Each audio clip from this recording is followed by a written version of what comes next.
planète n'arrête pas de tourner parce que c'est le week-end. Restez informés en écoutant Que Québec se lève avec Paul-Raphaël Charon et Marc Boilard. Jusqu'à 10h, vous écoutez Que Québec se lève. Que Québec se lève au FM 93. FM 93.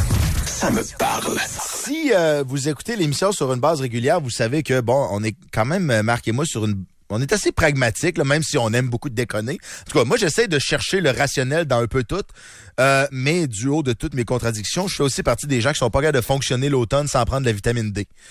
C'est peut-être dans ma tête, c'est peut-être vrai.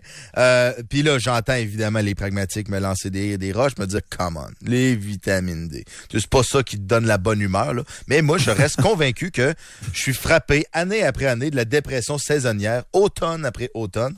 Et pour savoir si c'est vrai ou si je suis comme hypochondriaque de la dépression, on s'entretient ce matin avec Kevin Gaudreau, qui est docteur en psychologie. Monsieur Gaudreau, bonjour.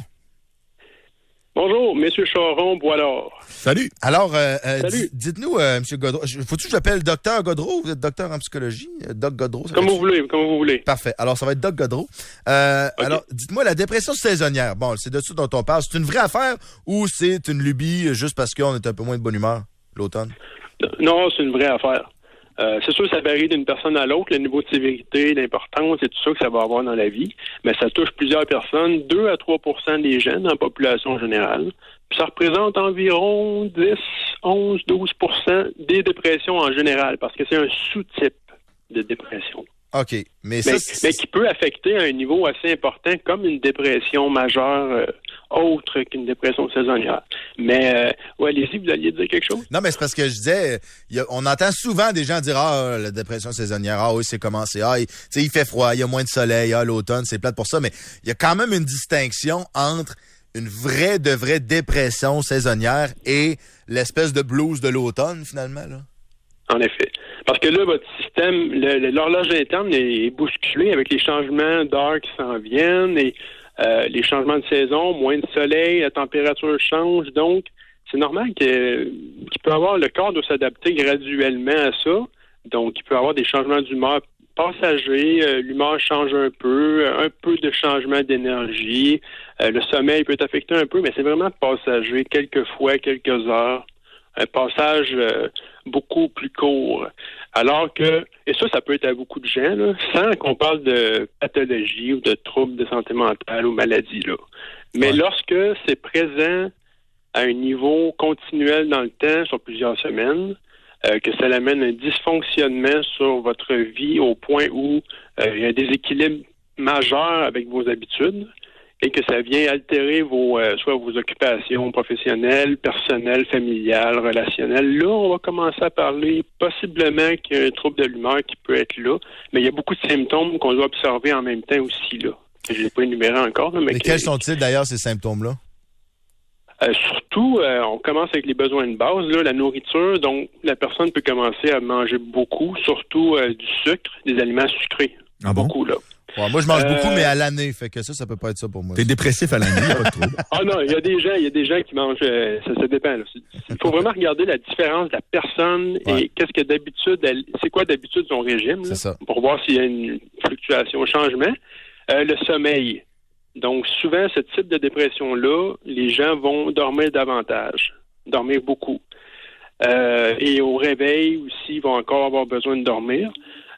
Beaucoup d'irritabilité, donc les gens peuvent perdre patience plus facilement, des colères plus fréquentes, moins de motivation, plus fatigués, plus déprimés. La libido peut être diminuée et beaucoup moins de plaisir, d'intérêt dans la vie. Donc, vous voyez, là, c'est beaucoup de symptômes qui approchent, qui apparaissent, et en plus, ils durent dans le temps et ils amènent un dysfonctionnement. Donc, c'est ça les critères pour amener différencier le normal du pathologique. C'est tout ça à tenir en compte.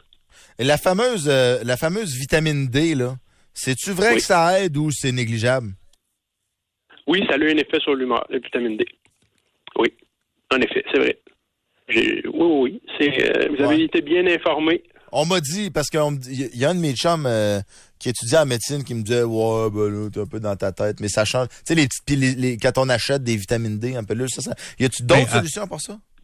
Ou il y a une légende urbaine, je vais juste me faire confirmer si vous êtes d'accord, mais il y a une légende urbaine à l'effet que la vitamine D, pour être métabolisée, on a besoin du soleil, mais semble-t-il que tu mets le dos de ta main 5 minutes au soleil, c'est assez. C'est pas genre plus de soleil égale par définition plus de vitamine D, c'est bien ça? Ça peut aider aussi sur l'humeur, le soleil. Okay. Ça, c'est une autre solution. Il y a beaucoup de solutions possibles pour les personnes qui souffrent de dépression saisonnière. La vitamine D en est une qui va être combinée à d'autres. Donc, c'est plusieurs choses en même temps. Et dans les autres aussi, les autres choses qu'on peut prendre, là, qui sont des vitamines qui peuvent être aidantes, là, il y a aussi dans la nourriture, là, par exemple, les oméga 3 qui peuvent aider aussi à l'humeur. On peut trouver là, des aliments qui ont des oméga 3, le poisson, le saumon, des noix. Des noix de Grenoble, par exemple, ça a des oméga 3. Le lin aussi. Mais le lin, c'est pas tout le monde qui digère bien. Ouais. Donc, vous pouvez le prendre en comprimé d'huile de lin. Moi, j'en prends des oméga 3, puis effectivement, ça a un effet extrêmement apaisant, puis pourtant, je suis pas anxieux ou rien de ça, mais je le sens pareil. Par contre, moi, la question que j'ai pour vous, c'est que dépression saisonnière, moi, j'en souffre pas, en tout cas, je crois pas, sauf que beaucoup de monde dans mon entourage, moi inclus, quand arrive le mois d'octobre, on a de la misère à se lever. Moi, le matin, je comprends pas, je me couche à même heure, mais je trouve ça beaucoup plus difficile de me lever. Pas parce que je me lève, puis je file pas, ça n'a pas rapport, mais mon Dieu que je trouve que mon sommeil semble moins réparateur. Ça a rapport avec la saison? Ça dépend, là. Là, c'est du cas par cas. Okay. Je peux pas me prononcer parce que là, il y a des symptômes dans des troubles qui peuvent être semblables d'un trouble de santé mentale à l'autre. Et en même temps, il n'y a rien qui dit que c'en est un non plus. Ouais. Donc, c'est vraiment complexe. Là. C'est délicat de répondre à cette question-là. Je peux pas personnaliser. Là, non, mais ce que je veux dire, c'est y a-t-il une tendance qu'en octobre, novembre, les gens peuvent avoir ce type de symptômes-là, d'être un peu plus fatigués sans raison réellement reconnaissable?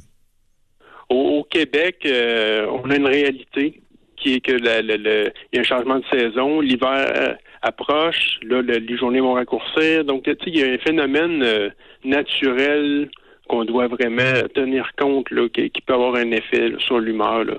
Okay. Donc, mais on peut pas dire tout le temps que c'est automatiquement la dépression saisonnière. On a la conclusion rapide des fois. Là.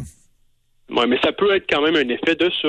Mais jusqu'où, tout ça, il faut faire attention avant de donner un diagnostic rapide et tout ça. Il faut pas aller trop vite. Mais aussi les autres solutions, là, j'ai parlé un peu, j'ai donné quelques aliments, là, mais il y a d'autres choses aussi. Là, la lumière, comme vous avez dit tantôt, il y a des gens, lorsque ça devient plus invalidant, que c'est plus difficile, plus sévère, la luminothérapie, dans certains cas, c'est conseillé. Ça marche, ça, parce que c'est justement la question que j'allais vous poser. Moi, j'ai toujours pensé que la luminothérapie, c'était vraiment une gogosse. Ouais. Ça marche pour vrai, ça? Ça fonctionne pour certaines personnes. Il faut l'essayer, mais pour ça, il faut un avis aussi d'un professionnel de la santé là, qui va vérifier si c'est conseillé de vraiment l'utiliser, parce que parfois, il y a des contre-indications comme problème de yeux, problème de peau, des choses comme ça. Faut pas non plus... Il faut vraiment avoir l'avis du médecin, si possible, avant de commencer la luminothérapie. Ça, c'est la lumière, là, c'est la thérapie par la lumière.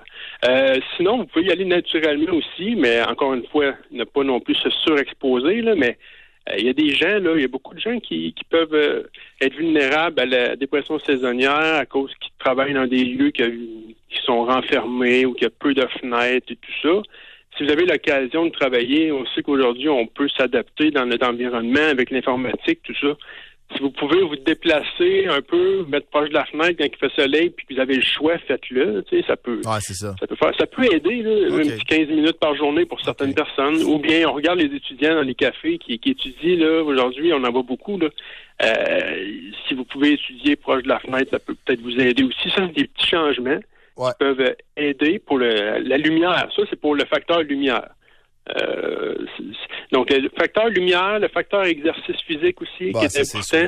Souvent, les symptômes que je vous ai dit tantôt, au contraire, vont amener un effet paradoxal que la personne va se mettre en retrait, la personne va faire mon exercice. Ça empire la patente. Mais c'est ça, alors qu'au contraire, et là, je dis pas que c'est facile, mais c'est de continuer malgré tout.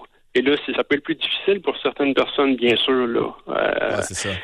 Toutefois, de faire quelques petits pas, continuer un peu à faire ses occupations, faire un sport particulier, quelque chose, ça peut aider à ne pas empirer la situation.